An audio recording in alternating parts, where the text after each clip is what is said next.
السلام عليكم ورحمة الله وبركاته. أقسم بالله العظيم فخور إن أنا زملكاوي، والله فخور إن أنا زملكاوي، وحياة ربنا فخور إن أنا زملكاوي. خليكم انتوا بقى في المهزلة اللي انتوا عايشينها دي، في المآسي اللي انتوا بتعملوها، وحياة ربنا في الكورة.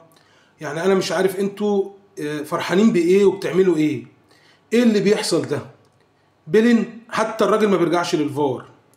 كوره ما ده اللي اتلغى لكم، البيل اللي ما اتحسبلكوش من دماغه لايده، وهي كده كده راح على الجون وبيلغيها. ما انت بتعرف ترجع للفار اهو.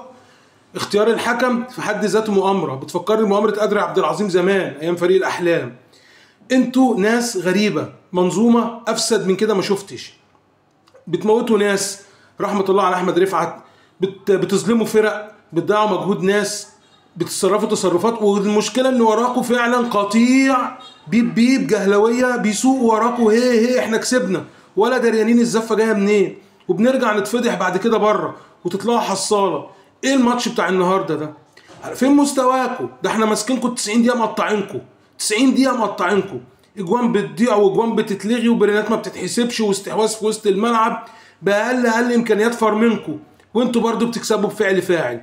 هي دي رجعت ريما، مش عادتها القديمه، عادتها الموجوده قديمه ومتجدده وهتفضل دايما منظومه فاسده ودايما منظومه متآمره عشان تفرحوا الننوس.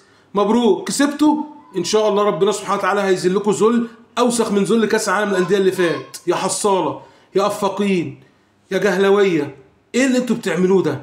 انا عايز اعرف انتوا بتهيصوا عليه وبتشجعوا ايه؟ ايه اللي انتوا بتعملوه ده؟ والله صحيح انا النهارده رافع راسي لفوق، خسران بس رافع راسي لفوق، عارف ان انا ما خسرتش، عارف ان انا اتقصد خسارتي، كانت مقصوده ومترتبه من اول خروجكم، من طلوعكم للنهائي بظلم لغايه النهارده. الماتش ماشي بطريقه حكم يعني متخلف فعلا. الراجل ده مضروب قبل كده وعرفت اتضرب ليه، يعني لازم يتضرب، ده ملوش حل تاني، ده تخرج بره الروح الرياضيه.